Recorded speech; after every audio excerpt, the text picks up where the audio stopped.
There are sounds in the world that are impossible to ignore, voices that seem to reach into the mind itself, calling, luring, promising something beautiful and something dangerous. In ancient mythology, those voices belonged to creatures known as the Sirens. The Sirens were said to dwell on rocky islands in the sea, places surrounded by sharp cliffs and hidden reefs, waters where ships often met their end. To passing sailors, the island seemed quiet at first, but then the singing would begin.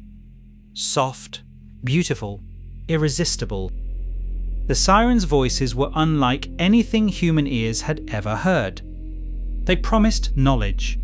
They promised love. They promised understanding of all things. But what they truly offered was death. Sailors who heard the song would lose all sense of reason.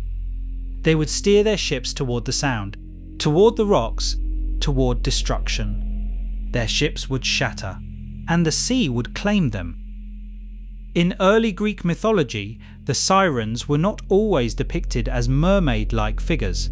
Instead, they were described as part woman, part bird, winged creatures with human faces, sitting on cliffs, watching the sea, waiting for their next victims. Over time, their image changed. Later stories began to portray them more like mermaids, with flowing hair and fish-like tails. But their purpose remained the same: to lure, to deceive, to destroy. One of the most famous encounters with the Sirens comes from the story of Odysseus. During his long journey home in the epic poem The Odyssey, Odysseus knew he would have to pass the Sirens' island. He wanted to hear their song, but he also wanted to survive. So he devised a plan. He ordered his crew to fill their ears with wax. That way, they would not hear the deadly music. Then he had himself tied tightly to the mast of the ship. As they sailed past the island, the Sirens began to sing. Their voices filled the air, calling to him, promising him wisdom, glory, and secrets beyond imagination. Odysseus struggled against his bonds. He begged his crew to release him, but they could not hear him. Bound to the mast, he was forced to listen without acting, and so he survived. The ship sailed on, and the Sirens' voices faded into the distance. The myth of the Sirens is more than just a story of sea monsters. It is a warning, a reflection of human temptation, the danger of being drawn towards something that seems beautiful, but hides destruction beneath the surface. For ancient sailors, the Sirens may have represented real dangers of the sea: treacherous rocks, unpredictable currents, or even the haunting sound of wind echoing across cliffs.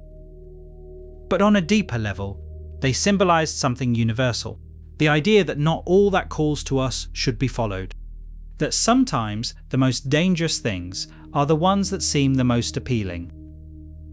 Even today, the word siren is used to describe something that tempts or lures.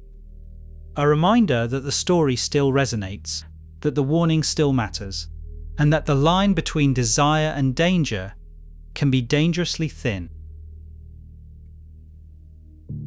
You've been listening to an audio podcast about the mythology of the Sirens, a haunting legend of beauty, temptation, and the deadly power of a voice carried across the sea. If you found this episode interesting, thought-provoking, or informative, please take a moment to like this episode, subscribe to the podcast, and share it with others who enjoy mysterious stories from history. Your support helps us continue exploring real events, fascinating people, and the moments that shaped our world. Thank you for listening. This has been History's Mysterious Minds.